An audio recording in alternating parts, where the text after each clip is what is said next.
வணக்கம் Vibas, welcome back. TN 2026 voting Tamil Nadu election voting camp. எந்த இடத்துல மெஜாரிட்டி ஆஃப் ஓட் விழுந்திருக்கு, ஓட்டிங் பதிவாயிருக்கு, அப்புறம் எந்த இடத்துல ரொம்ப கம்மியாக பதிவாயிருக்கு அந்த விஷயத்தையும் பார்ப்போம். அப்புறம் இந்த நிறைய பேர் குழம்புதலி இந்த பசாரங்கத்தை பற்றி பேசுவோம். வீடியோ அதாவது கான்டென்ட்டை பற்றி பேசுறதுக்கு முன்னாடி நிறைய பேர் சேனல் ஏதாவது சப்ஸ்கிரைப் பண்ணலாம் பார்த்துட்டு மறக்காம சப்ஸ்கிரைப் பண்ண நிறைய பேர் சப்ஸ்கிரைப் பண்ணலாம் பார்த்துட்டு இருக்கீங்க. கூட பெல் ஐகானை கிளிக் பண்ணி ஆளில் போட்டுக்கோங்க. வீடியோ போக ரொம்ப முக்கியமான விஷயம் சொல்லிடுறேன். நிறைய பேருக்கு நான் பேசுறது கொஞ்சம் புரியாத மாதிரி மஃபுல்லாக கேட்க சொல்லியிருப்பீங்க. நான் பெரிய விஷயம் மென்ஷன் பண்ணேன், திரும்பவும் மென்ஷன் பண்ணுறேன். ஏன்னா உங்களுக்கு நான் புரிய வைக்கிறது என்னுடைய ரெஸ்பான்சிபிலிட்டி. ஸோ அதனால் புரியாமல் தெளிவாக சொல்லிடுறேன். ஏன்னா நான் டீத் பிரேசஸ் போட்டிருக்கேன். ஸோ அதனால இந்த டீத் பிரேசஸ்க்கு ஒரு 1 month 2 months இது அதான் நான் போட்டாலே 1 வருஷம் கிட்ட ஆயிடுச்சு. இன்னும் ஜஸ்ட் 1 month 2 months 2-3 கிளிப் மட்டும் இருக்கு. அதுவும் நான் போட்டுட்டு ரிமூவ் பண்ணிட்டேன்னா டோட்டலாக என்னுடைய டீத் அலைன்மெண்ட் ஆகிடும். ஸோ நான் பிரேசஸ் கைட்டு நான் பேச ஆரம்பிச்சிடுவேன். அது வரைக்கும் கொஞ்சம் அட்ஜஸ்ட் பண்ணிக்கோங்க. யாரும் கீழே கமெண்ட் வெளியே ஊற்றாதீங்க தயவு செஞ்சு. அதனால புரிய வைக்கிறேன் எல்லாரும். ஏன்னா உங்களுக்கு புரிய வைக்கிறேன் எனக்கு கடமை. அதனால புரிய வைக்கிறேன். நான் டீத் பிரேசஸ் போட்டிருக்கேன். ஸோ கொஞ்சம் அதாவது நான் கொஞ்சம் பொறுமையாக பேச ஆரம்பிக்கிறேன். உங்களுக்கு உங்களுக்கு எப்படி சொன்னால் புரியுமோ அந்த அளவுக்கு கிளியராக பொறுமையாக பேசுகிறேன். ஓகேவா? வீடியோக்குள்ளே போயிடலாம். சொன்ன மாதிரியே தான் இந்த டிஎன் ஒரு வரலாற்று படைத்த ஒரு சாதனைய மாதிரி இதுக்குள்ள ஹையஸ்ட் ஓட்டிங் இந்த வருஷம் தான் நடந்திருக்கு. அதுவும் இந்த ஒரு எலெக்ஷன் தான் நடந்திருக்கு ஹையஸ்ட் ஓட்டிங். அதுலேயும் பெண்கள் ஆண்களை அசால்ட்டை டாமினேட் பண்ணி முன்னிலையில் இருக்காங்க. எவ்வளோ பர்சன்டேஜ்னா ஆண்கள் ஓட்டிங் சதவீதம் வந்து 83.57% ஆண்கள் ஓட்டிங் மொத்தமாக கவுண்ட் ஆயிருக்கு. பெண்கள் மட்டும்தான் 85.76%. புரியாதவங்க கீழே நான் நோட் பண்ணிடுறேன், பிரச்சனை இல்லை. 85.76% பேர் பெண்கள் ஓட்டு வந்து பதிவாயிருக்கு. ஸோ ஆண்களை மிஞ்சிய பெண்கள் அந்த மாதிரி கான்செப்டும் போல. இன்னொரு விஷயம் என்னன்னா 2021 அதாவது 2001 இந்த வருஷத்துக்கும் கவுண்ட் பண்ண பார்த்ததில்ல ஓட்டிங் நிறையவே இருக்கு. மக்கள் நிறைய ஓட்டிங் இருக்கு. ஆனா ஓட்டிங் பதிவானது இந்த வருஷம் தான் ரொம்ப அதிகம். இதை பார்க்கும்போது புரியுது, இத்தனை வருஷமா நிறைய பேருக்கு ஃபேவரட்டான ஒரு இவன் நல்லா பண்ணுவான், இவன் நல்லா சர்வீஸ் பண்ணுவான்னு சொல்லி நம்பிக்கையான ஒரு ஆசைகள் நிற்கலையான்னு தெரியல. ஏன்னா இப்போதான் விஜய் நின்னால என்னன்னு தெரியல, பிச்சுக்கிட்டு பழகுது. சொல்லப்போனா இந்த ஒரு வரலாற்று படைத்த ஒரு எலெக்ஷன் கேம்பெயினாக இருக்குன்னு நினைக்கிறேன். ஏன்னா விஜய் இறக்கின உடனே இந்த ஒரு எலெக்ஷன் இருந்து அவ்வளோ பரபரப்பா, அவ்வளோ எஃபெக்டிவ் இருக்கு, பரபரப்பு இருக்கு, அதுக்கேற்ப ஃப்ராடும் இருக்கு. அதெல்லாம் மேலும் பேசுவோம். அதிக வாக்குப்பதிவு எங்க நடந்திருக்குன்னா கரூர், சேலம், தர்மபுரி, ஈரோடு, நாமக்கல் இந்த இடத்துல அதிக ஓட்டு பதிவு நடந்திருக்கு. இருக்கிறதுலேயே அதிக ஓட்டு எங்க பதிவாயிருக்குன்னா ஆர்கே நகர்ல மொத்தம் 90.60 அதாவது 90.60% வாக்கு பதிவு நடந்திருக்கு. குறைந்தபட்சம் ஓட்டு எங்க பதிவாயிருக்குன்னா மயிலாப்புலி. நான் கதா பண்ண நினைக்கிறேன், நான் வேணா கீழே டைப் பண்ணி வச்சுதான் பச்சு பார்த்துக்கோங்க. அங்க மொத்தம் 74.89%, அதாவது 74.89% வாக்கு அங்க மொத்தம் ரொம்ப கம்மியாக தான் பதிவாகிருக்கு. 2021 2026 வரைக்கும் மொத்த வாக்காளர்கள் நம்பர்ஸ் என்னவோ ஒரே மாதிரி தான் இருக்கு. அதாவது இந்த வருஷம் மட்டும் 1 கோடி ரொம்ப அதிகமாக தான் இருக்கு. அதாவது 2021 ஒரு 1.5 கோடி 1 கோடி மொத்தம் கொஞ்சம் அதிகமாக வாக்காளர் அதிகமாக இருக்கு. ஆக மொத்தம் 2021 2026 வரைக்கும் அந்த மொத்த வாக்காளர்கள் கவுண்ட்டு ஒரே மாதிரி தான் இருக்கு. ஆனா பதிவான வாக்கு மொத்தம் இந்த வருஷம் தான் ரொம்ப ஹையஸ்ட். இது ஒரு ரெக்கார்டுன்னு சொல்லலாம். இந்த வருஷம் மட்டும்தான் பதிவான வாக்குன்னு ரொம்ப அதிகம். சதவீதம் பார்த்தீங்கன்னா மொத்தம் 85.15, அதாவது 85.15% இந்த வருஷம் மட்டும், அதாவது இந்த எலெக்ஷன்ல மட்டும்தான் அவ்வளோ வாக்கு பதிவாயிருக்கு. இது ஸ்டார்டிங் மட்டும்தான், போக போக ரிசல்ட் வரும். இன்னும் அது கவுண்டிங் போயிட்டு தான் இருக்கு. மேபி இன்னும் இன்க்ரீஸ் ஆகலாம், சொல்ல முடியாது. சொன்ன மாதிரியே இப்போ நிறைய பேர் வந்துட்டு ஊருக்கு கிளம்பி போயிட்டு, அதாவது சொன்னல முன்னாடி இருந்ததை இந்த வாட்டி தான் அதிகமாக வாக்கு பதிவாயிருக்குன்னு சொல்லி, அதனால ஒரு நாள் பத்தலை போல. ஏன்னா சில இடத்துல தான் முக்கியமாக எங்கே சொல்லணும்னா, அதாவது மங்களம் புது வாக்குச்சாவடியில் 6 மணிக்கு மேலே கூட க்ரௌடு கம்மியாகாம எல்லாருக்கிட்டும் டோக்கன் மாதிரி கொடுத்து அதுக்கப்புறமா எல்லாருக்கிட்டும் ஓட்டிங் கலெக்ட் பண்ணியிருக்காங்க. ஸோ அந்த அளவுக்கு ஓட்டிங் மெஜாரிட்டி ரொம்ப அதிகமாக பீப்புள்ஸ் இந்த வாட்டி ஓட் போட்டுருக்காங்க. எனக்கு என்னவோ சொன்ன மாதிரி தான், விஜய் வந்ததுனால நிறைய பேருக்கு ஆசை வந்துச்சு என்னன்னு தெரியல. எலெக்ஷன் மேலேயும் அரசியல்வாதி மேலேயும் இருக்கலாம். விஜயோடைய ஒரு வாக்குப்பதிவு நினைக்கிறேன், திருச்சி கிழக்கு தொகுதியில் மொத்தமே, அதாவது 1 மணிக்கு மேலே கூட அவங்க ஓட்டிங்ஸ்லாம் கலெக்ட் பண்ணிட்டு அதை அவங்க ஒரு லாக்கர் மாதிரி வைப்பாங்கள்ல, அங்கே போயிட்டு வைக்கவே இல்லையா. அது ஏன்னு தெரில. அதாவது விஜய் என்னன்னு தெரியல, விஜய் மட்டும் நடக்குது. இந்த எலெக்ஷன் மட்டும் கொஞ்சம் விஜய் வந்ததுலேருந்து எல்லாம் பரபரப்பாக தான் இருக்குது. ஏன்னா 1 மணிக்கு மேலே வாக் பண்ணியிருக்காங்க, ஆனால் அது இன்னும் அவங்க ஸ்டோர் போய் லாக் பண்ணி சீல் வச்சு மூடவே இல்லையா. அதாவது சீல் வைக்காம 1 மணிக்கு மேலேயும் அது இன்னும் அவங்க கையிலே வச்சுருந்துருக்காங்க. நிறைய பேர் சண்டை போட ஆரம்பிச்சிருக்காங்க. என்னப்பா ஃப்ளாட் தானே பண்ணுறீங்களா, இல்லை திரும்ப கவுண்ட் பண்ணணும், ரொம்ப ஃப்ளாட் நடக்குது, உங்கள் சந்தேகமாக சொல்லி மற்ற கட்சிக்காரங்களாம் பிரச்சனை பண்ணி பெரிய கலவரமாக இருக்காங்க. இந்த கலவரத்தில் 2 போலீஸ் அதிகாரிங்க இறந்துருக்காங்கன்னு சொல்லி நியூஸில் கேள்விப்பட்டேன். அது உண்மையான தெரியல, கேள்விப்பட்டேன். அப்புறம் விஜயலட்சுமின்றவங்க வந்துட்டு ரொம்ப லாங்ல, எந்த இடம் தெரியல, நான் தெரிஞ்ச கீழே டைப் பண்ணியிருக்கிறேன்.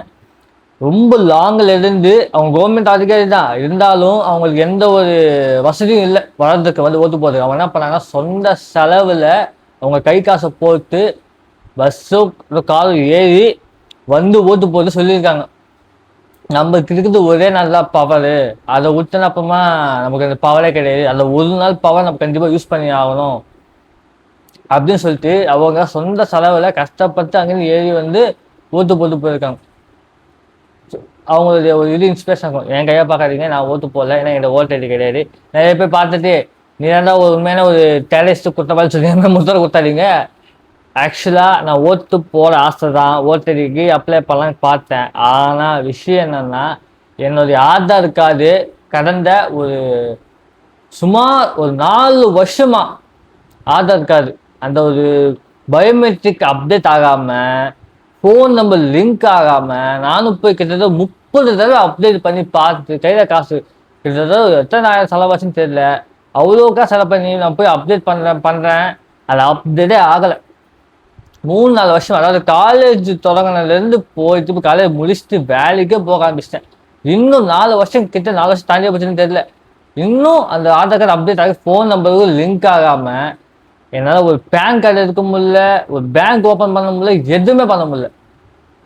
நானும் இப்போ கேட்ட பேர் தெரியலன்றாங்க. ஒரு கவர்மெண்ட்ல ஒரு வருஷம் இல்லை 6 மாதம் இல்லை 2 வருஷம் அந்த ஆதார் கார்டு அப்டேட்டு தள்ளி வைக்கலாம், இல்லை ரொம்ப டிலே பண்ணலாம். 4 வருஷமா ஒருத்தருக்கு ஆதார் கார்டுக்கு இப்படி சொல்லிப்பீங்க? இதுதான் உங்க கவர்மெண்ட் மெயின்டெனன்ஸா நான் கேட்குறேன். இதே மாதிரி பஸ்ஸு ஷூ வந்துச்சு, அதை பற்றி நான் அப்போ பேசுனேன். இப்போ நிறைய கேட்பீங்க, ஏன் இப்போ ஓட்டு போடலன்னா, ஓட்டு போட ஆசை தான்ப்பா, ஆனால் ஓட்டர் இல்லை, அப்ளை பண்ணப்ப நிறைய ரூல்ஸ் ரெகுலேஷன் சொல்கிறாங்க. பேன் கார்டு வந்து ஃபோனை at least Aadhaar card phone number லிங்கான்னு சொல்கிறாங்க. அது என்னன்னு தெரியல. ஃபோன் நம்பர் லிங்க் பண்ணலாம் பார்த்தா அந்த இடத்துல நான் அப்டேட் பண்ணுறேன், ஃபோனில் லிங்க் பண்ணுறேன், அப்டேட் ஆக மாட்டேங்குது. அதாவது அந்த ப்ராசஸ்லேயே போய் நின்றுது. அது ஃபெயில் ஆச்சு ஆகணும், பாஸ் ஆச்சு ஆகணும், எதுவுமே ஆகலை. அப்படியே சென்டரில் போய் நிற்குது. அதாவது ஒன்று குதிக்கணும், இல்லை வெளில வந்துடணும், அப்படி இல்லை கார்னரில் போய் நிற்குது. நான் என்ன பண்ணுறதுன்னு புரியல. நானும் எதாவது சொல்கிறேன், கோயம்பேடு போங்க, அங்கே போய் சால்வ்னு சொல்லுவீங்க. ஆனால் நான் போனது கோயம்பேடு தான், மெயின் பிரான்ச். சென்னையில் இருக்கிற மெயின் பிரான்ச்லேயே ஒரு ஆதார் கார்டுக்கு 4 வருஷம் நீங்கள் டிலே பண்ணுறீங்கன்னா நீங்கள் எப்பேற்பட்ட கவர்மெண்ட்டை ரன் பண்ணுறீங்கன்னு சொல்லி யோசிச்சு பார்த்துக்கோங்க. இப்போ எனக்கு வயசு எவ்வளோ தெரியுமா? 21.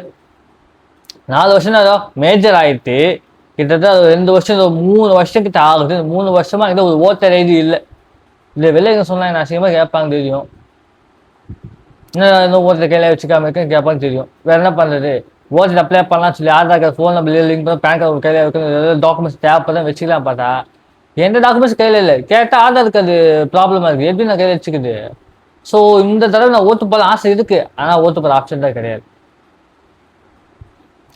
அண்டு நான் எப்போ கேள்விப்பட்டேன், ஏதோ நெட்ல பார்த்தேன், யூடியூப்ல தான்.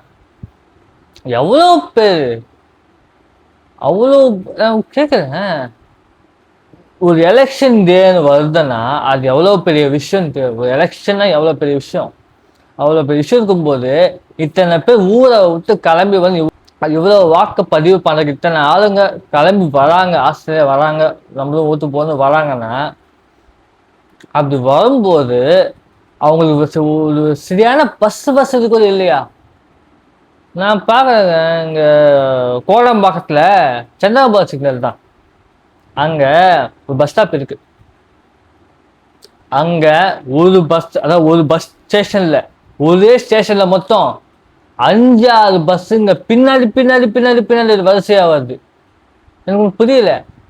ஒரு சாதாரண அது ரொம்ப பெரிய ஸ்டேஷன் பஸ் ஸ்டாப் கிடையாது, சின்ன பஸ் ஸ்டாப் தான். அங்கே சின்ன பஸ் ஸ்டாப்லேயே 4-5 பஸ்ஸுக்கு பின்னாடி பின்னாடி வர முடியுதுன்னா அவ்வளோ பஸ்ஸுங்க இருக்கு அந்த சென்னையில். ஒரு ஊருக்கு கிளம்பும் போது ஒரு பஸ் வசதி கூட இருக்காது, அவ்வளோ பஸ்ஸுக்கு பஞ்சமாச்சா நம்ம சென்னையில்.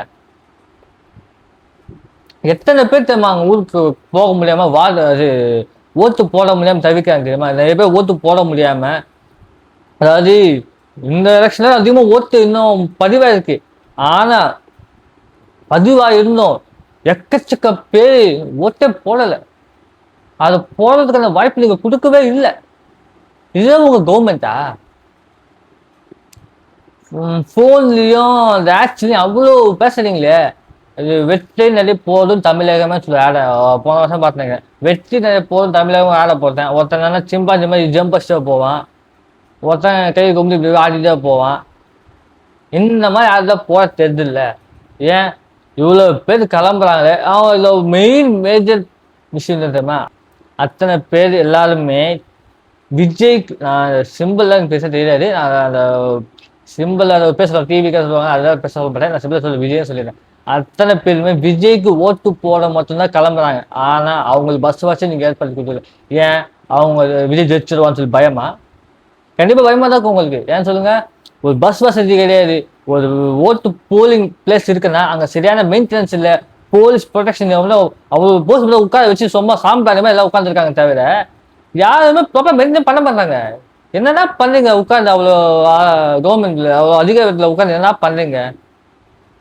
ஒரு ஓட்டு பதிவு இருக்கிறதுல ஒரு லைன் ஃபார்ம் இல்லை, ஸ்கூலுக்குள்ள உட்காராம வெளில பூச்சிகமா சுத்திட்டு இருக்கானுங்க. அதை ஃபார்ம் பண்ணி எல்லாரும் உட்கார வச்சு லைன் ரோடை கிளியர் பண்ண முடியல. ரோடு பப்ளிக் ப்ராப்பர்ட்டி, அதாவது பப்ளிக் நடமாடும் பகுதி, பூங்கா கிடையாது, சுற்றி பூச்சிமா சுற்றி இருக்கிறாரு. ரோட்ல வண்டிங்க போக முடியாதா? வண்டி போக தேவையில்லையா? வண்டிக்கு போக நீங்களே மொத்தம் லாக் பண்ணுங்க. இது மக்கள் தப்பு சொல்றதை விட இதை மெயின்டைன் பண்ணாத அந்த அரசாங்கம் தப்பு சொல்லணும். ஒரு மெயின்டெனன்ஸ் கிடையாது, ஒரு பஸ் வசதி கிடையாது. எத்தனை பேர் ஓட்டிங் இப்போ நிறைய பேர் போட மிஸ் பண்ண தெரியுமா? எத்தனை பேர் ஊருக்கு கிளம்பி போய் முயற்சி பண்ணி நிறைய பேர் ஓட்டு போட முடியாம மிஸ் பண்ணிட்டு எவ்வளோ ஓட்டு மிஸ் ஆகிட்டு தெரியுமா? இதுல வேற இன்னொரு கான்ட்ரவர்சி கேள்விப்பட்டேன். அதாவது விஜய்க்கு பதிவான ஓட்டை ஏதோ மதியம் 3 மணி வரைக்கும் அவரது அதாவது ஓட்டிங்ஸ் எல்லாமே நோட்டாவா போயிருக்கான். புரியுதா? அவர் விஜய்க்கு போடப்பட்ட ஓட்டுக்கு மட்டும் ஆட்டோமேட்டிக்கா நோட்டாக்கு போயிருக்கான். அது எப்படி ஆட்டோமேட்டிக்கா தான் போவோம்? நீங்க முதல்ல சேர்ல என்னதான் பண்றீங்க? இதெல்லாம் கவனிக்கிறீங்க இல்லையா? இல்லை சும்மா ஓட்டு கட்சா மட்டும் போதும் என்னன்னா பண்ணிக்கலாம் சொல்லி ஒரு மைண்ட் செட்ல இருக்கீங்களேன்னு தெரியல. விஜய் ஓட்டு மட்டும் 3 மணிக்கு நோட்டாக போயிருக்கு. வேற கேள்விப்பட்டேன், சில வயசானவங்க போனா அவங்க இந்த சிம்பிளுக்கு ஓட்டு போகணும்னு சொல்லி வந்தாக்கா நீங்க தப்பான சிம்பிளை கொடுத்து ஓட்டு போட வச்சிருக்கீங்க. இது என்னது? அதாவது அவங்க பேரையே சொல்லி அந்த விஜய் சொல்லி பேரையே விஜய் ஸ்டாலின் அதாவது யாருன்னு தெரியாது, ஆனா ஒரு அதாவது அந்த அரசியல் பேரை சொல்லி நான் இவங்க தான் ஓட்டு போடணும்னு சொல்லி கேட்டாக்கா தப்பான ஒரு இது பில்லை ரிவர்ஸை கொடுத்து ஓட்டிங் டோக்கனை கொடுத்து இவர் அவர் சொல்லி தப்பான ஓட்டு பதிவாயிருக்குங்க. இது என்னது இது? எதுக்கு இப்போ சத்தியமா சொல்றேன், ஸ்டாலினுக்கு ஸ்டாலின் சொல்லி ஆகணும். ஸ்டாலினுக்கு சத்தியமா சொல்ல பயம் வந்துச்சு நினைக்கிறேன். ஏன்னா இத்தனை வருஷம் இல்லை, இன்னைக்கு மட்டும்தான் இவ்வளோ ஓட்டிங் அதிகமாக நினைக்கிறதுனால இப்போ கண்டிப்பாக ஸ்டாலின் பயந்துருப்பாரு. கண்டிப்பாக ஸ்டாலின் ஜெயிச்சு பயம் இருக்கும். அப்போ பயம் இல்லை, எதுக்கு தான் நீங்கள் இந்த மாதிரி பண்ணுறீங்க? எதுக்கு தப்பான போச்சு தப்பான ஓட்டு மாற்றி எழுது, அப்புறம் 3 மணிக்கு நோட்டா போச்சு கான்ட்ராக்ட் இதுன்னு கலப்பது. அப்போ பஸ் அப்புறம் ஓட்டு போட வந்தவங்களுக்கு பஸ் சரியே இல்லை. என்னன்னா கவர்மெண்ட் நார்மல் டைம்லலாம் ஒரு பஸ் இல்லை, ஒரு பஸ் ஸ்டாப்ல 5-6 பஸ்ஸுங்க கியூ கட்டி நிற்குமே. ஆனா சென்னை தானே இவ்வளோ பஸ்ஸஸ் இருக்குல்ல, எதுக்கு இவ்வளோ பஸ் எங்க போச்சு? நீங்க அங்க வராங்கன்னா உங்களுக்கு ஸ்பெஷலா ஏதாவது டிராவலிங்கான ஏதாவது பஸ் வச்சு ஏதாவது பண்ணி தரணும் இல்லை, அதுக்காக நீங்க ஒரு அரசாங்கம் உட்கார்ந்து இருக்கீங்க. அப்படி எந்த ஒரு பஸ் வசதியும் எதுவும் கொடுக்காம அவங்க மாதிரி கிடக்கட்டும், நம்ம ஓட்டிக்கு நம்ம வந்தா போதும் சொல்லி இந்த மாதிரி இருந்தாக்கா என்ன மாதிரி என்ன உதவியில் புரியல. கண்டிப்பாக சொல்றேன், இந்த வாட்டி ரொம்ப ரொம்ப ஃப்ளாட்டாக நடக்கிற எலெக்ஷன்ஸ்ல அது கண்டிப்பா அரசாங்கம் கவனிக்கணும். ஓட்டிங் மிஸ் ஆகி விழுது, சில பேர் ஓட்டிங் இல்லை இது கணக்கு இல்லைன்னு சொல்றீங்க, சில ஓட்டிங்ஸ்ல கணக்கு எடுக்க மாட்டீங்க. 3 மணிக்கு போட்ட ஓட்டு வந்து நோட்டா போடுன்னு காட்டுறது கேள்விப்பட்டேன். இன்னொன்று என்னன்னா பஸ் வசதி, இப்போ அவங்களால ஓட்டு போட முடியல. அவங்க ஓட்டு போட்டிருந்தாங்கன்னா எவ்வளோ கவுண்டிங்காக இருக்கும், எத்தனை பேர் நம்ம நிற்கிறாங்க. இன்னொன்று கேட்குறேன், கோயம்புல மெயின் பஸ் தூக்கி வச்சிங்கல்ல, அங்கே 4 பஸ் இருக்குதுக்கு எதுக்கு அவ்வளோ கோடி செலவு பண்ணி அங்கே பஸ் கட்டன்னு சொல்லி கேள்வி தெரியுமா? அவங்க எங்கள் வீட்டில் பாருங்க, வீட்டில் சொல்லிச்சு அவ்வளோ கோடி கணக்கு அது கிளம்பாட்டே பேசுறதுலாம் கீழே கீழே போடுறேன்.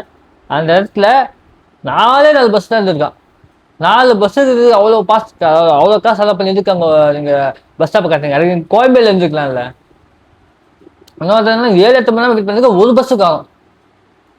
ஏதாவது விளம்பரத்தனம் பண்ணுறீங்களா தெரியல, புரியல. கண்டிப்பா விளம்பரம் தான் இருக்கும். கண்டிப்பா விஜய் ஜெயிச்சோன்னு சொல்லி கண்டிப்பா பயப்படுறீங்க.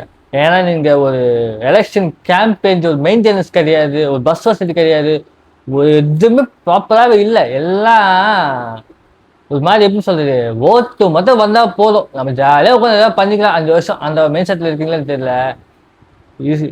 நான் பார்த்ததுல இருக்கிறதுலயே வர்ஸ்ட் எலெக்ஷன் மெயின்டெனன்ஸ்னா இந்த வருஷம் தான், இந்த ஒரு எலெக்ஷன் தான். ஓட்டு அதிகமாக பதிவாக இருக்கு, அது ரெக்கார்ட் தான். ஆனால் மெயின்டெனன்ஸ் ஒன்று இருக்குல்ல, ஓட்டு பதிகமாக பார்த்தோமா மெயின்டெனன்ஸ் ஒன்று இருக்குல்ல. ஓட்டு அதிகமாக பதிவாக இருக்குதா, ஆனால் மெயின்டெனன்ஸ் பார்த்தா இந்த வருஷம் அதாவது இந்த எலெக்ஷன் ரொம்ப ஃபர்ஸ்ட். தசா வீரகேஷ் வீடியோ முடிக்கிறதுக்கு முன்னாடி நான் நிறைய பேர் சேனல் சப்ஸ்கிரைப் பண்ண பார்த்துட்டு இருக்கீங்க. சப்ஸ்கிரைப் பண்ணாமல் பார்த்துட்டு இருக்கீங்க, தயவுசெய்து சப்ஸ்கிரைப் பண்ணிட்டு பாருங்க. அப்படி கூட ஒரு வீடியோ லைக்க போட்டு அந்த பெல் ஐக்கனையும் அதில் போட்டுக்கோங்க. அதே மாதிரி நான் வீடியோ ஸ்டார்டிங் சொன்ன மாதிரி இப்போ எண்டிங்கும் திரும்ப சொல்கிறேன்னா, எப்போ வீடியோ பார்த்து கட் பண்ண வாய்ப்பு இருக்குது, வீடியோ பார்த்து எண்டிங் வந்து பார்க்க வாய்ப்பு இருக்குது. ஸோ ஸ்டார்டிங் என்ன சொல்லிடுறேன், நான் பேசுறது கொஞ்சம் புரியாத மாதிரி தான் இருக்கும். ஆனால் முடிஞ்ச வரைக்கும் பொறுமையாக பேசி ப்ரொனவுன்ஸ் பண்ணி பேசிட்டு இருக்கேன். ஏன்னா நான் டீத் பிரேசஸ் போட்டிருக்கேன். ஏன் கடைசி சொல்கிறேன்னா காரணம் இருக்குது.